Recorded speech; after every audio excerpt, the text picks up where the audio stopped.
Assalamualaikum warahmatullahi wabarakatuh.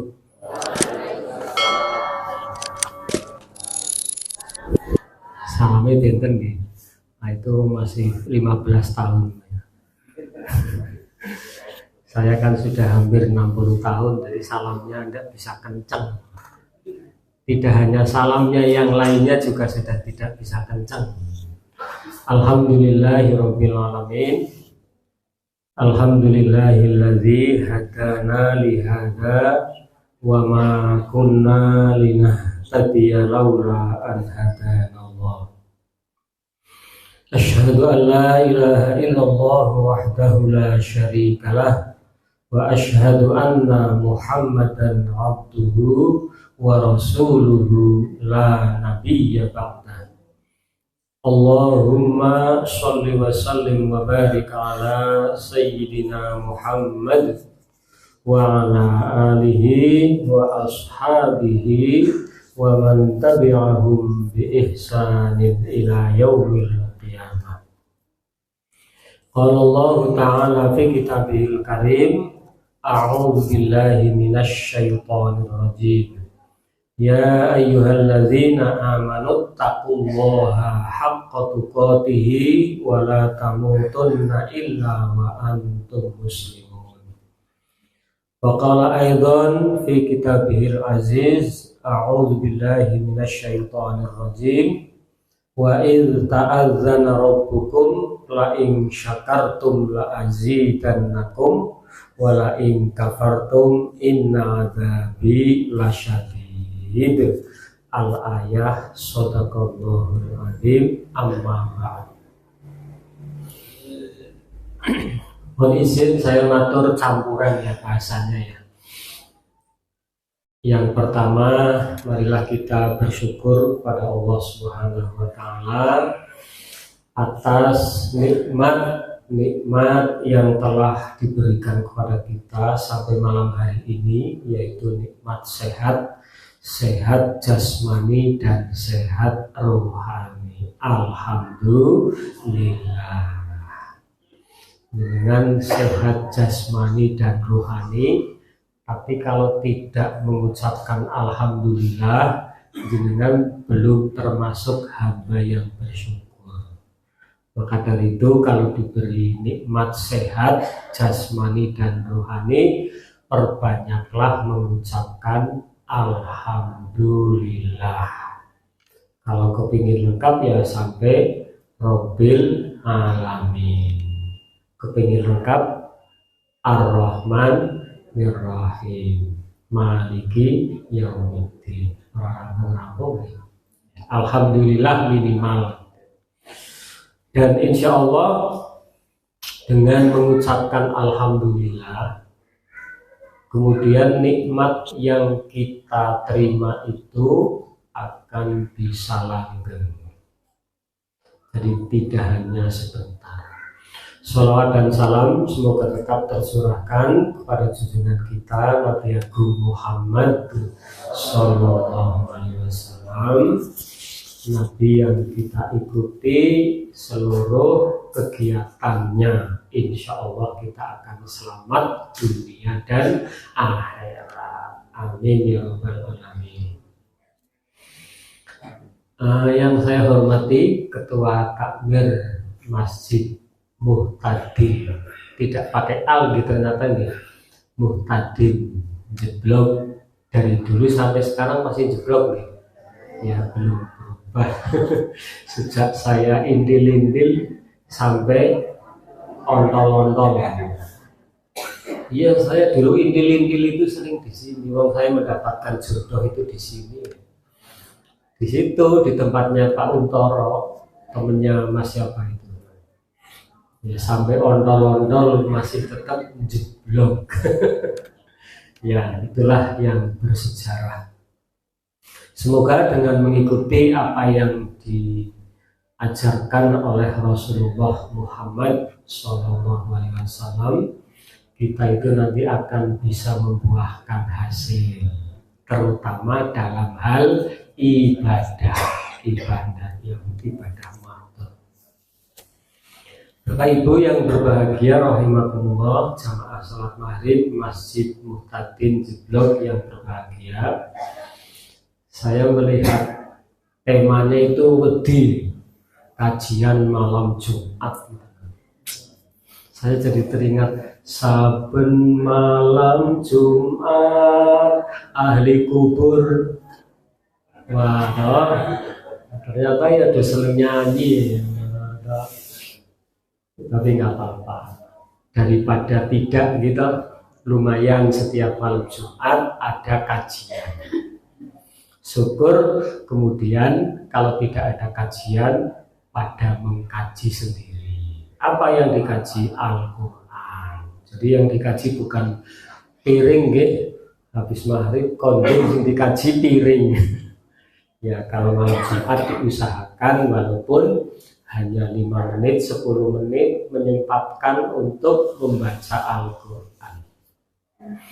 Karena membaca Al-Quran itu sampai sekarang masih memberikan kenikmatan kepada setiap yang membaca. Maka dari itu pada malam hari ini saya ingin menyampaikan materi yang mungkin jarang disampaikan oleh para penceramah, yaitu kajian ilmu tajwid. Nah, mengapa? Karena ilmu tajwid itu adalah ilmu yang mempelajari tata cara membaca Al-Quran secara baik dan benar. Ada orang yang tidak mempelajari ilmu tajwid tapi bacaannya benar. Ada. Karena apa? Ming niroke gurune, niroke ustadi. Jadi begitu kepleset sampai umur 70 kepleset terus, sampai jadi imam membacanya kepleset terus karena tidak pernah lihat tulisannya. Yang bisa mengontrol kita semua adalah tulisan dan ustadz atau guru yang mampu di bidang. Bagaimana kita kok akan belajar ilmu tajwid supaya membaca Al-Qur'annya tidak dirasani oleh orang lain? Coba yang hadir saya tanya, siapa yang tidak pernah ngerasani imamnya pada saat jadi imam? Ngacung? Nggak ada, rasani semua itu. Padahal ngerasani itu suatu perbuatan yang tidak baik. Iya toh? Nggih. Nah, berarti yang pernah jadi imam di sini termasuk saya ini tadi berarti pernah dirasani oleh makmumnya. Asal ngerasaninya tidak dikeraskan, tidak membatalkan. Ya. Iya. Tapi kalau panjenengan makmum, imamnya bacaannya ada yang salah, terus jenengan ngendiko, kepiye je, bacaannya kok salah, sholatnya batal. Tapi kalau hanya batin, niku mboten. Bisik-bisik karo kancane, sing teng sandinge yo batal. Tapi kalau cuma di batin tidak batal. Saya tanya Bapak Ibu, kalau makmum adakah yang khusyuk mulai takbir sampai salam tidak mikir yang lain? Enggak ada. Iya, enggak ada.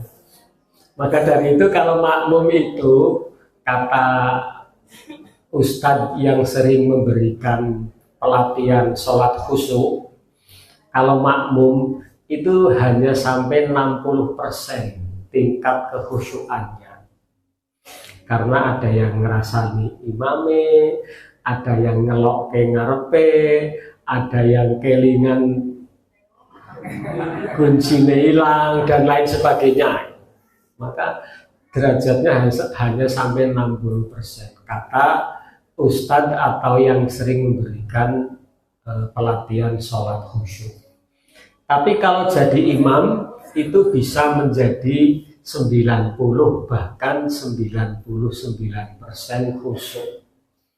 Karena kalau dari awal sudah tidak khusyuk, mesti bacaan surate ono sing lali. Apa meneh iki mau ono bocah jerit-jerit. Wah, ini kalau tidak hafal betul, wah bisa lali. Nah, maka dari itu seorang imam tidak boleh pada saat jadi imam itu ayat yang dibaca untuk gaya-gaya, tidak boleh. Ya, tidak boleh yang gaya-gaya. Apalagi kepingin diacungi jempol, ingin diberi predikat hebat. Ayatnya yang dibaca surat Al-Baqarah ayat 1 sampai selesai. Ning ternyata makmumnya makmumnya udah besengut kabeh, sesuk resah makmum kae wae. Itulah repotnya jadi imam. Membaca panjang disalahkan, membaca pendek juga dirasani. Tapi kalau Rasulullah membaca surat di dalam sholat itu tidak panjang dan tidak pendek. Jadi ya sedengan lah gitu. Padahal bahasa sedengan itu angel gitu. Ya, bahasa sedengan itu angel. Makanya sifat-sifat Rasulullah sulit kita tiru. Rasulullah setiap mau jadi imam itu tidak pernah tidak menghadap makmum. Maka kalau akan jadi imam bukan menghadap ke sana, bukan. Maksudnya sebelum imami itu selalu menghadap ke belakang. Jadi dilihat wajahnya itu loh. Nanti kalau wajahnya ada yang cemberut, Rasulullah itu berpikiran, oh dia berarti tidak suka dengan saya. Wong mau sholat kok cemberut gitu. Ada yang berdirinya sudah tidak tegak.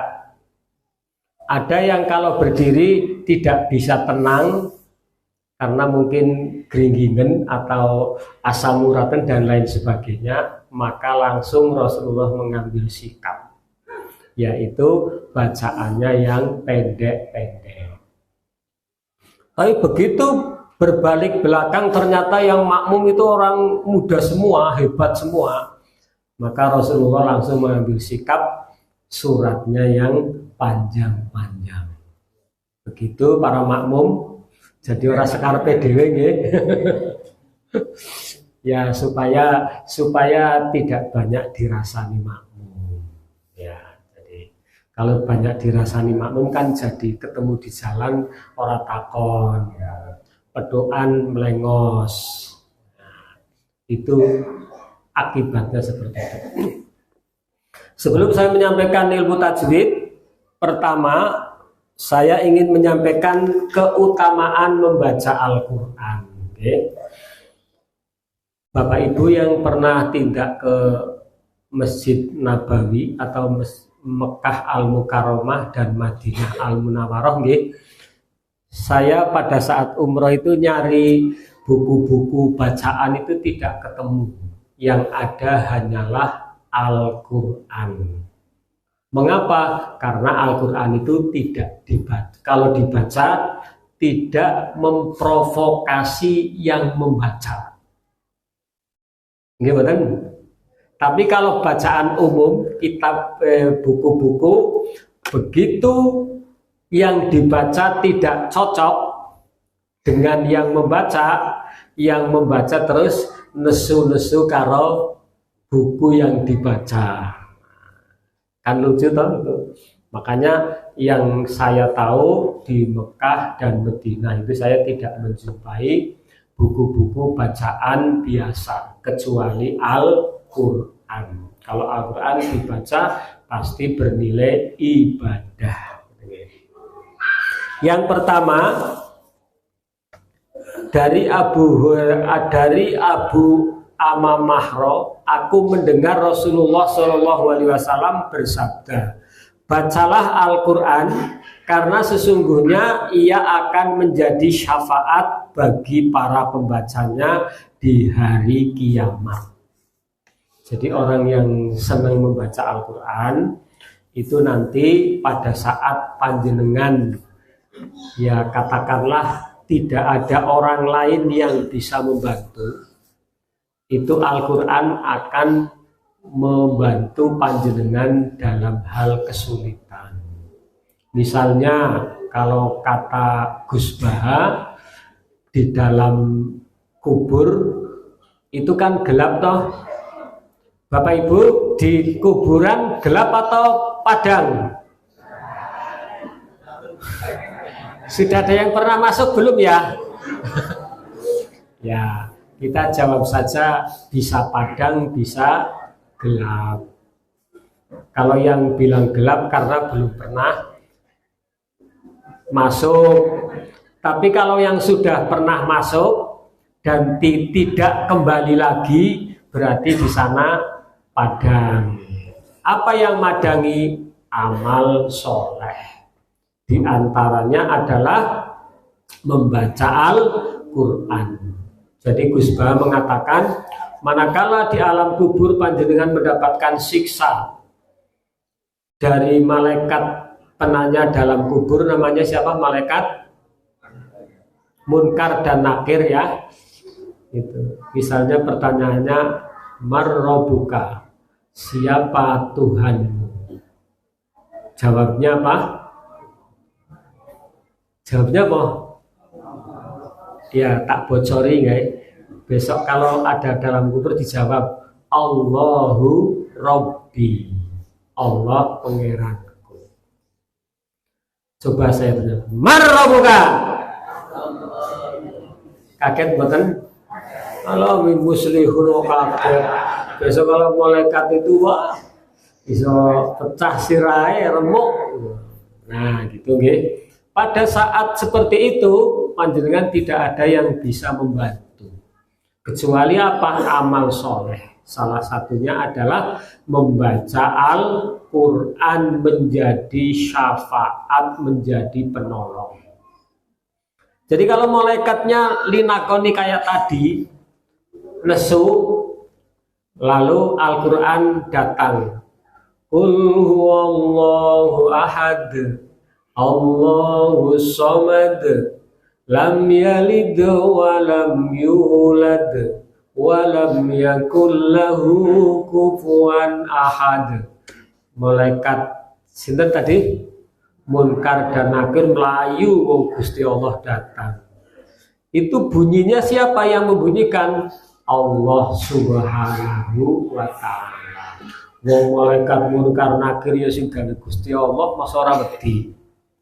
Begitu datang suara Qul huwallahu ahad, dia langsung lari terbirit-birit. Nah, itulah salah satu yang menjadikan di alam kubur itu orang kalau di kuburan tidak mau balik lagi karena di sana sudah tentram. Boten sing kondur niki. Boten toh. Berarti kita berhusnudzon bahwa orang yang meninggal tidak balik lagi itu artinya di sana lebih tentram ketimbang ning dunya. Ada yang kepingin begitu? Belum ya.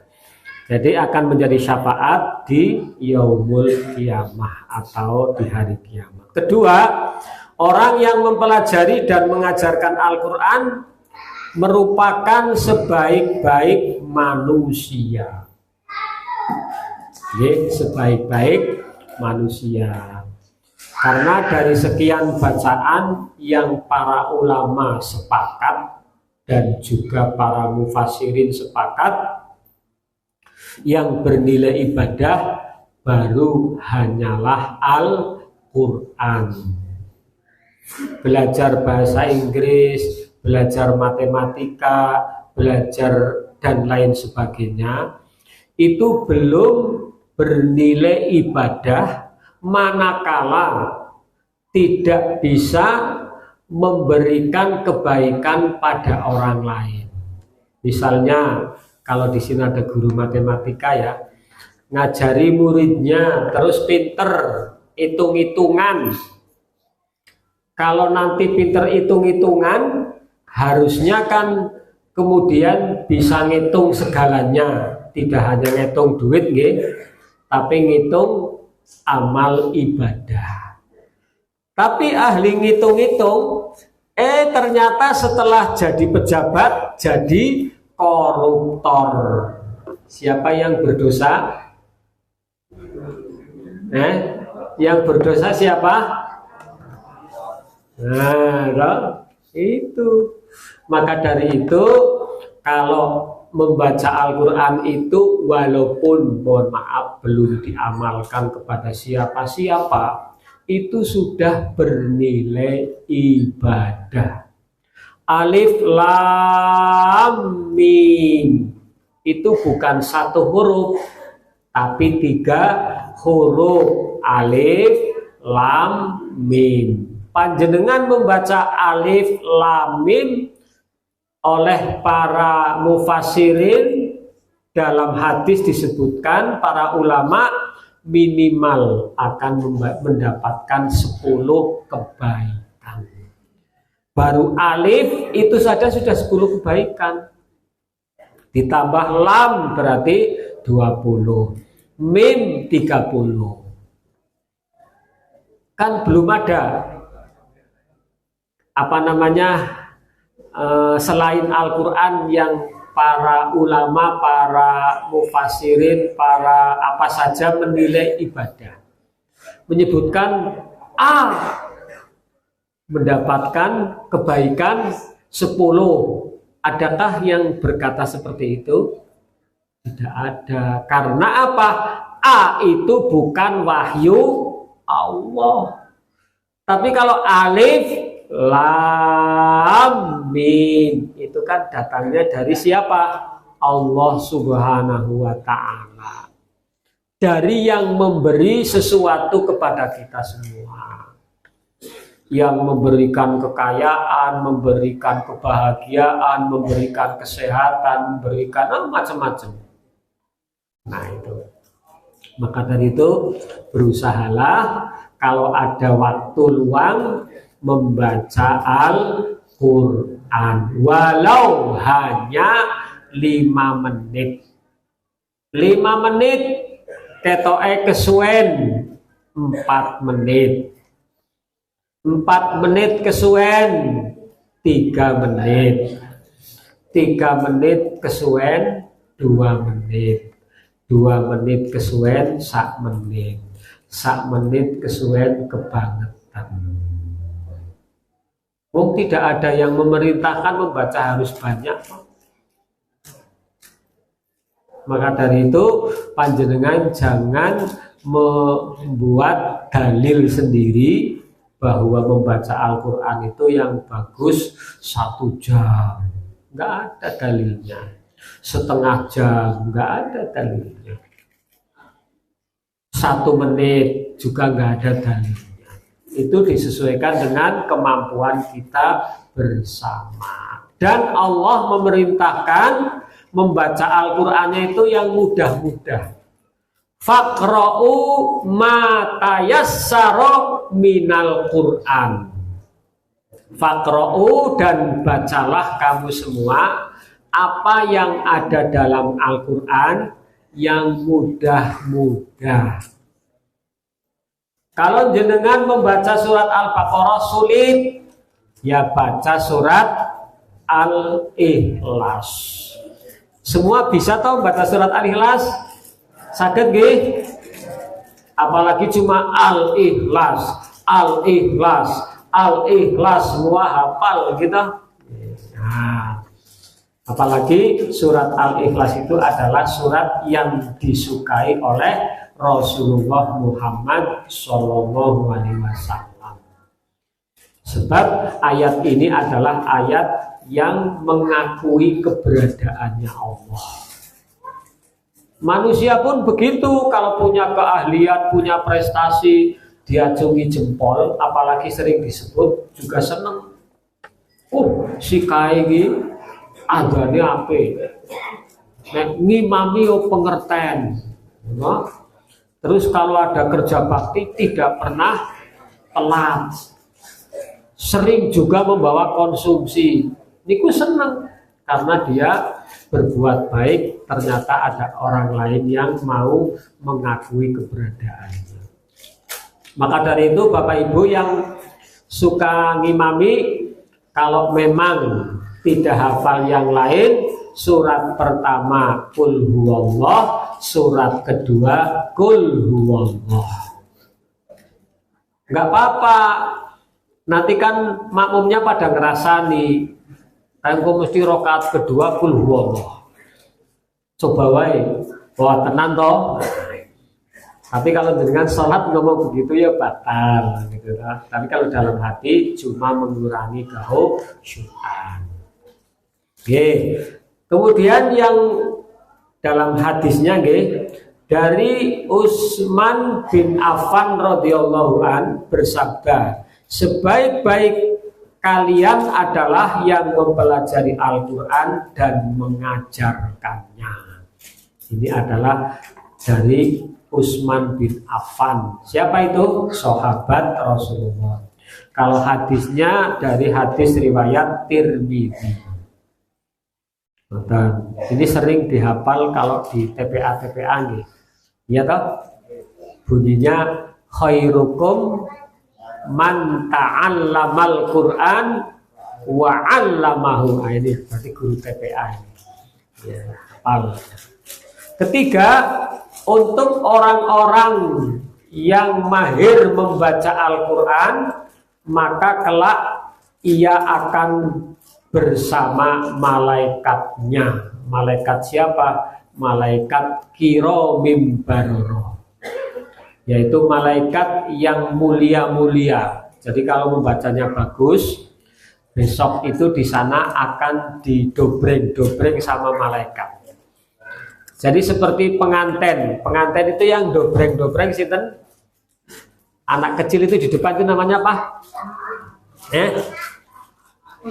Oh, pengiring. Terus nanti kalau yang jadi manten abri, yang dobreng-dobreng biasanya pasukan abri. Kalau ini yang membaca Al-Qur'annya lancar, bagus, besok itu akan selalu didampingi oleh malaikat-malaikat yang mulia. Maka tentu hidupnya akan senang. Kemudian orang yang membaca Al-Quran dan ia mahir, ini lanjutannya, maka kelak ia akan bersama para malaikat yang mulia lagi taat kepada Allah. Dan bagi yang membacanya terbata-bata niku angel, niku akan mendapatkan 2 pahala. Jadi membaca a'udzu saja,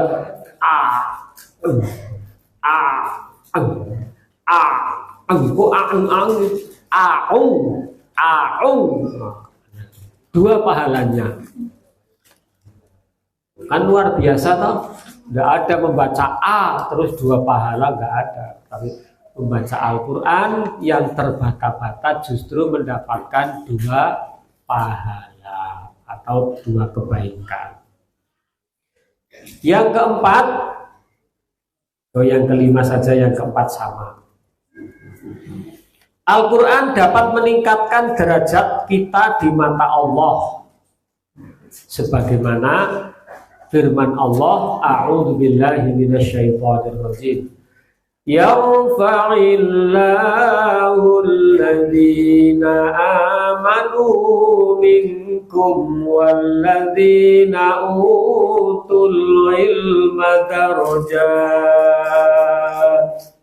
Niscaya Allah akan mengangkat derajat orang-orang yang beriman dan yang berilmu pengetahuan. Mengapa tidak disebut Al-Quran? Karena semua ilmu pengetahuan adalah sudah masuk di dalam Al-Quran.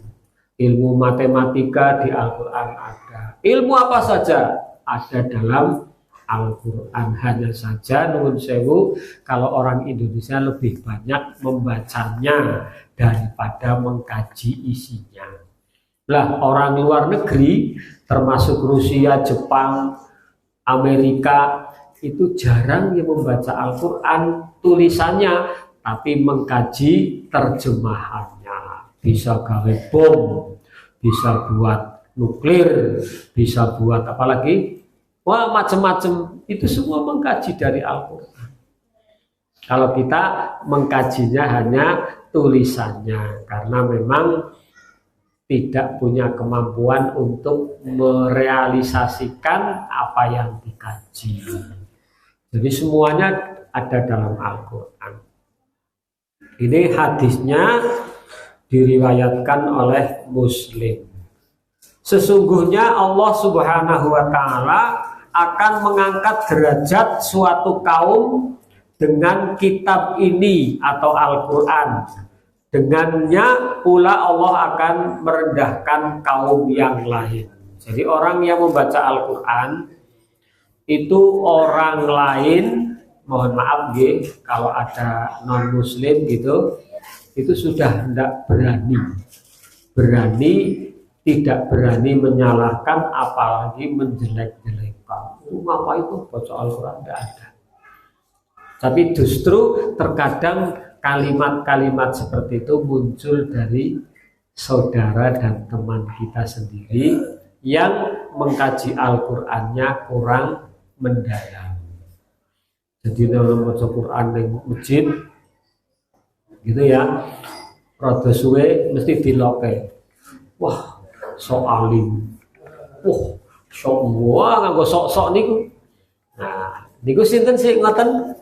Ya kancane dhewe. Ini sing lainnya malah tidak. Maka dari itu Bapak Ibu, supaya masjid ini akan menjadi makmur, tidak hanya makmur keuangannya, tapi juga makmur jamaahnya, berilah ruang, berilah kesempatan para jamaahnya untuk merealisasikan, untuk mempraktekkan apa yang menjadi keinginan.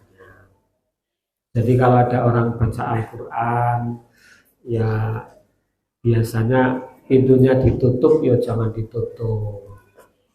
Walaupun biasanya dikunci. Ini kalau pagi dikunci betul ini. Betul ini, alhamdulillah. Ya berarti sudah all apa namanya? 24 jam. Ya jadi kayak apa itu? 24 jam itu kayak kaum Rois 24 jam. Kaum ya. Bapak Ibu yang berbahagia rahimakumullah, saya masuk ke ilmu tajwid. Saya ingin bukan membenarkan bacaan panjenengan, memberikan contoh bacaan Al-Fatihah, karena Al-Fatihah itu penting jika dibaca dalam sholat. Kalau ada yang salah, itu jadi sholatnya bukan tidak sah, tapi jadi tidak khusyuk, apalagi jadi iman. Pertama, al, ya toh, al bersama-sama. Jangan sampai ada yang bunyi ol ya. Karena kalau a diganti o itu bisa berubah arti. Contohnya orang dibaca arang, artinya sama enggak? Beda. Kalau orang kan panjenengan, kalau arang apa? Ya beda lagi, arang-arang apa. Nah, begitu juga dalam Al-Quran. Kalau mengucapkan Allah itu jangan sampai berbunyi O. Allah. Kalau Allah itu bahasa Arab. Tapi kalau Allah bahasa Indonesia. Kalau panjenengan tidak dalam sholat, tidak boleh Allah, tapi harus Allah. Seperti amin, artinya apa? Semoga Allah mengabulkannya. Tapi kalau dibaca amin, artinya apa? Rusak. Beda. Maka dari itu harus hati-hati. Jadi al bersama-sama. Ham du lillahi Rabbil. Jangan pakai le. Rabbil. Jangan Rabbil. Jangan. Rabbil. alamin. Alhamdulillahi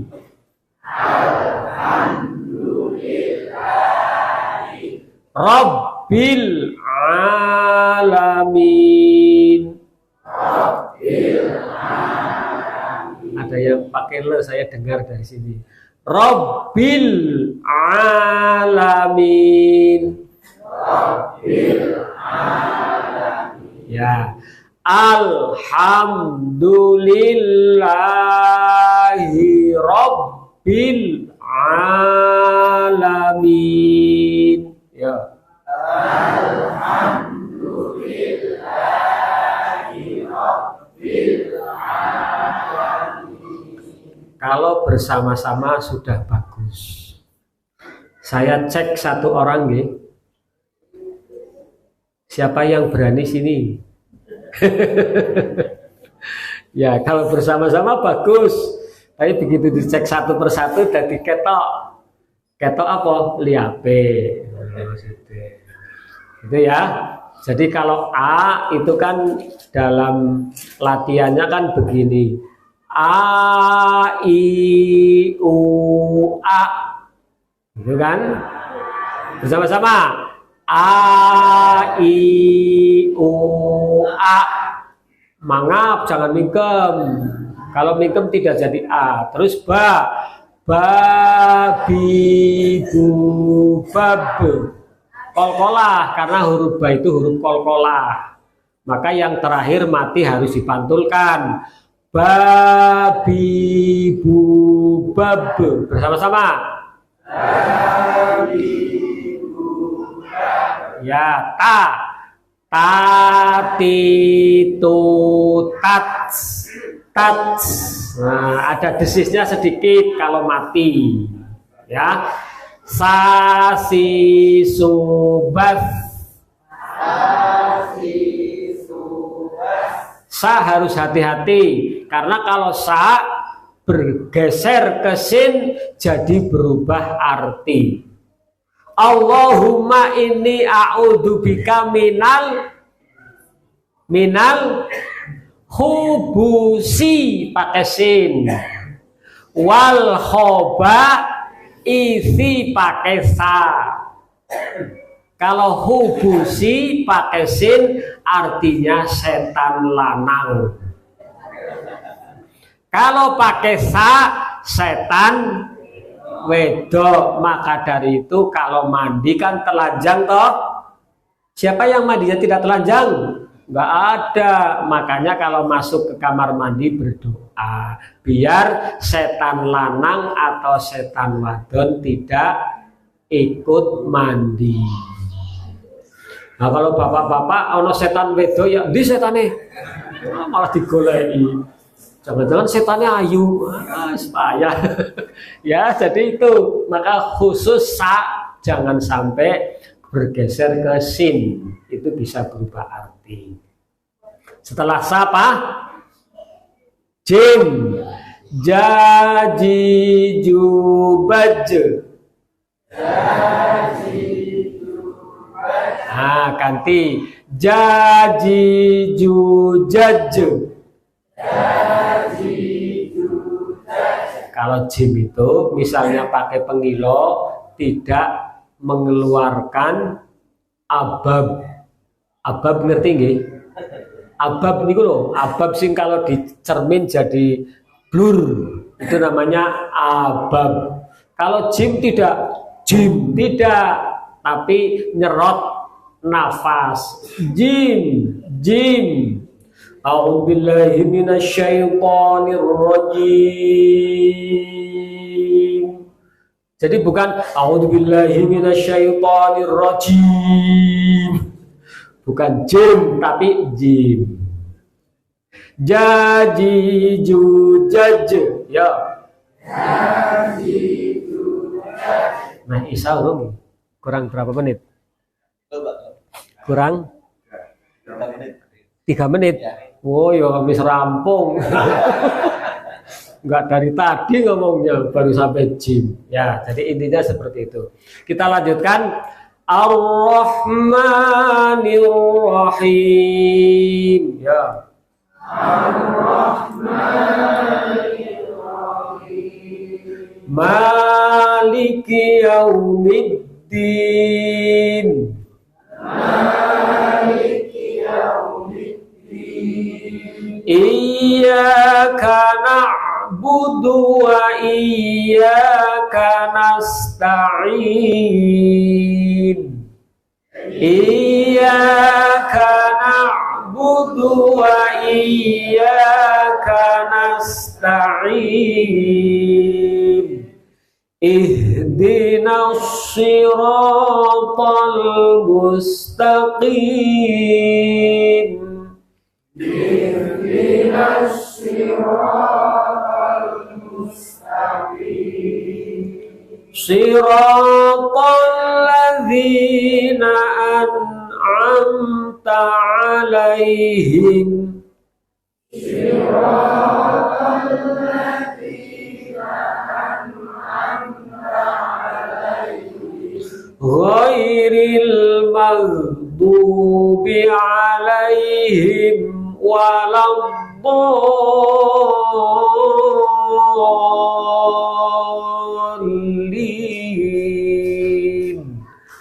Ghairil maghdubi 'alaihim waladdallin.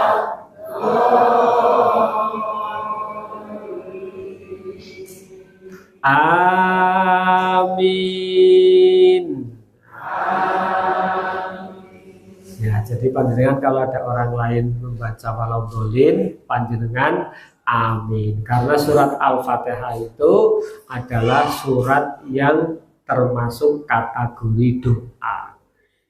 Maka dari itu panjenengan kalau ada orang sakit, tidak bisa ngobati, tidak punya obat, bacalah surat Al-Fatihah semampunya. Kalau mampunya 1000 kali ya 1000 kali, mampunya 100 kali ya 100 kali, sambil dilus-lus yang sakit. Yang sakit mana? Nah, beda kalau sakit lapar ya. Kalau sakit lapar kan tidak bisa Jadi sakit yang betul-betul panjenengan tidak punya obat, tidak punya yang lain, niat karena Allah, mengobati dengan surat Al-Fatihah. Demikian yang bisa saya sampaikan. Mudah-mudahan sedikit yang saya sampaikan bisa bermanfaat, karena waktu yang membatasi kita. Yang terakhir, ingin mohon dukungan dan doanya, karena warga Jeblok yang namanya siapa? Kurnia ya. Kurnia itu putranya jenengan nggih. Kurnia itu kan masuk dalam penyuluh agama WED tingkat nasional. Itu mudah-mudahan beliau diberikan kelancaran oleh Allah dan bisa menjadi penyuluh WED tingkat nasional. Amin ya robbal alamin. Sekarang sudah melalui tahapan-tahapan. Dari sekian ribu penyuluh, beliau termasuk masuk dalam 10 besar atau 5 besar ya, saya lupa. Mudah-mudahan menjadi penyuluh teladan sehingga nanti nama Jeblok itu akan sampai ke Jakarta. Oh, ternyata dari Jeblok toh. Wah, luar biasa. Saya dulu hanya mentok sampai ke Provinsi Daerah Istimewa Yogyakarta, selesai. Kurang lebihnya mohon maaf. Billahi taufiq wal hidayah. Wassalamualaikum warahmatullahi wabarakatuh.